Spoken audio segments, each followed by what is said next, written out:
అయోధ్య రాముల వారిని తలుచుకోకుండా ఉండలేము. అలాగే అయోధ్య పూజా సామాగ్రి కూడా వాడకుండా ఉండలేము. అయోధ్య పూజా సామాగ్రి వాడండి, మీ పూజని పరిపూర్ణం చేసుకోండి. డీలర్షిప్, డిస్ట్రిబ్యూషన్, హోల్సేల్ కై సంప్రదించవలసిన నంబర్లు. కొత్త డీజీపీగా జితేందర్, హోంశాఖ స్పెషల్ సిఎస్ గా రవి గుప్తా. ఇంతకుముందు రవి గుప్తా డీజీపీ ఉంటే ఆయన హోంశాఖ స్పెషల్ సిఎస్ గా పోయిండు. ఉత్తర్వులు జారీ చేసిన ప్రభుత్వం మరో 15 మంది ఐపీఎస్ లు బదిలీ. లా అండ్ ఆర్డర్ అడిషనల్ డీజీపీగా Mahesh Bhagwat, ACB DG CV Anand కు విజిలెన్స్ బాధ్యతలు. మళ్ళీ రాచకొండ కమిషనర్ గా సుధీర్ బాబు. సీఎం రేవంత్ రెడ్డితో జితేందర్ భేటీ, డీజీపీగా బాధ్యతల స్వీకరణ. Congratulation sir.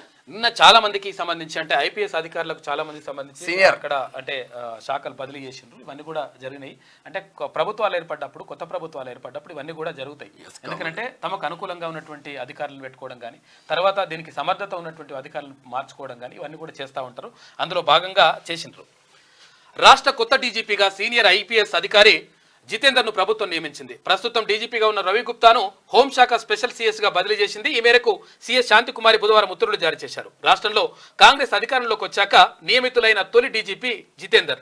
ఆయన ఇప్పటి వరకు డీజీ హోదాలో హోంశాఖ ముఖ్య కార్యదర్శిగా పనిచేశారు. విజిలెన్స్ అండ్ ఎన్ఫోర్స్మెంట్ డీజీగాను అదనపు బాధ్యతలు నిర్వర్తించారు. ఇక పంజాబ్లోని జలంధర్లో సాధారణ రైతు కుటుంబంలో పుట్టిన జితేందర్ 1992 ఐపీఎస్ బ్యాచ్ అధికారి. ఉమ్మడి ఏపీ క్యాడర్కు చెందినటువంటి క్యాడర్కి ఎంపికయ్యారు.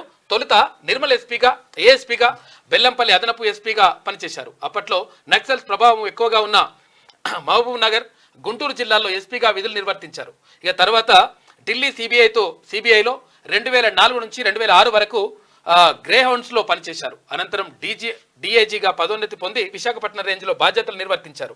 పోలీస్ అకాడమీలో కొంతకాలం పనిచేశారు. తెలంగాణ ఉద్యమ సమయంలో వరంగల్ రేంజ్ డిఐజీగా ఉన్నారు. అయితే ఏపీ సిఐడి, తర్వాత enquiry commission, vigilance and enforcement, Hyderabad కమిషనరేట్లో ట్రాఫిక్ అడిషనల్ కమిషనర్గా విధులు నిర్వర్తించిండు ఆయన. ఇప్పుడు జితేందర్ ఇప్పుడు మనకు కొత్త డీజీపీగా ఇది ఇప్పుడు అంటే ఇక్కడ కరెంట్ అఫైర్స్ ప్రశ్న కూడా అన్నట్టు కొత్త డీజీపీ ఎవరు అని చెప్పేసి అడిగితే అప్పుడు జితేందర్ అని చెప్పేసి ఇట్లా చెప్పుకోవాల్సి వస్తుంది. కాబట్టి ఈ కాంపిటేటివ్ వాళ్ళకు అంటే వాళ్ళకు రకరకాలుగా ఉంటాయి. ఎందుకంటే ఇక్కడ కరెంట్ అఫైర్స్ చూసుకోవాలి, తర్వాత ఇంగ్లీష్కి సంబంధించినటువంటి లాంగ్వేజ్ స్కిల్స్ చూసుకోవాలి, తర్వాత అక్కడ తెలుగుకు సంబంధించినటువంటి లాంగ్వేజ్ స్కిల్స్ చూసుకోవాలి, తర్వాత సబ్జెక్టు స్పెషలైజేషన్ చూసుకోవాలి. ఒకవేళ ఎడ్జిటీలు అయింది అనుకో, సెకండ్ గ్రేడ్ టీచర్లు అయింది అనుకో, సెకండ్ గ్రేడ్ టీచర్లు అయితే వాళ్ళు మ్యాథ్స్ చూసుకోవాలి, సైన్స్ చూసుకోవాలి, ఉన్న సబ్జెక్ట్ అని చూసుకోవాలి. కాబట్టి వాళ్ళకు టైం సరిపోతలేదు. కాబట్టి దీనిపైన దృష్టి పెట్టండి. 100% దీనిపైన సానుకూల నిర్ణయం రావాల్సిందే.